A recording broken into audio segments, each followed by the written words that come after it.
20-22 হাজার টাকার মধ্যে নতুন খেলোয়াড় রিয়েলমি 10।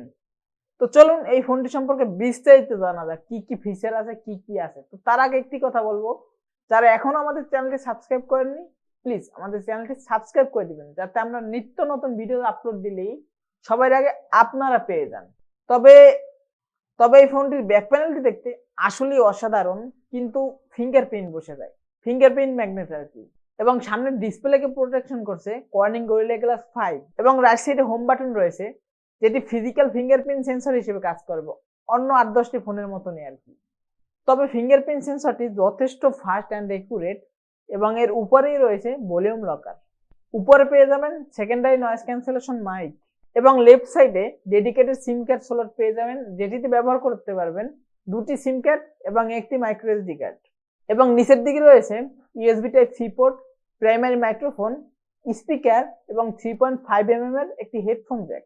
এবং ডিসপ্লে হিসেবে কথা বলতে হলে সর্বপ্রথমেই যে প্রসঙ্গটি আসে সেটি হলো ডিসপ্লের সাইজ। তো এই ফোনটির ডিসপ্লে হিসেবে আছে 6.4 inch AMOLED panel, full HD plus রেজুলেশনের 90 হার্জ রিফ্রেশ রেট এবং 1000 নিটস পিক ব্রাইটনেস, এবং পিপিআই হিসেবে আছে 414।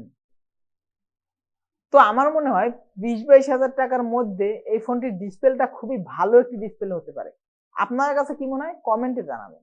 এবং এই ফোনটির ক্যামেরা সেকশনে রয়েছে ডুয়েল ক্যামেরা, যার মেইন শুটার 50 মেগাপিক্সেল এবং 2 মেগাপিক্সেল ডিপ, এবং আলট্রা ওয়াইড দেয়নি। তবে সমস্যা নেই, আমরা জানি যে আলট্রা ওয়াইড ছাড়াও কিন্তু পোর্ট্রেট মোডে ছবি তোলা যায়। তবে দেওয়া উচিত ছিল, যেহেতু 20-22 হাজার টাকা বাজেটের একটি ফোন, দেওয়ার প্রয়োজন ছিল। এবং এই ক্যামেরা লেন্স দিয়ে ভিডিও করতে পারবেন সর্বোচ্চ 1080p 60 fps এ। এবং ফ্রন্ট ক্যামেরায় থাকছে 16 মেগাপিক্সেল শুটার, যেটি দিয়ে ভিডিও করতে পারবেন 1080p 30 fps এ। তবে আমার মনে হয় ক্যামেরা সেকশনটি আরেকটু ইমপ্রুভমেন্ট করার প্রয়োজন ছিল। আপনাদের কি মনে হয় কমেন্টে জানাবেন। এবং পারফরমেন্স সেকশনে আছে দেখছি মিডিয়াটেক হেলিও G99 এর একটি প্রসেসর, এবং অপারেটিং সিস্টেম হিসেবে রয়েছে Realme UI 3.0 Android 12, যেটির স্টোরেজ টাইপ UFS 2.2। এবং এই ফোনটি পাওয়া যায় অনেকগুলো ভেরিয়েন্টে, যেমন 464, 4128, 6128, 8128 এবং 8256 GB। এবং এটিতে PUBG HD high performance support করে। এই সেটিংসে মোটামুটি খুব স্মুথ একটি রেজাল্ট পাবেন, যেটাতে হিটিং খুব একটা পাবেন না, মানে হালকা গরম হবে আবার ঠান্ডা হয়ে যাবে এরকম। এবং এত কিছু রান করার জন্য, মানে এটাকে পাওয়ার দেওয়ার জন্য এর ভিতরে রয়েছে 3000 mAh এর একটি ব্যাটারি এবং 33 ওয়াট ফাস্ট চার্জার।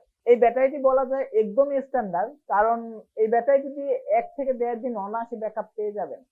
সো সকলেই ভালো থাকবেন, দেখা হবে নেক্সট ভিডিওতে।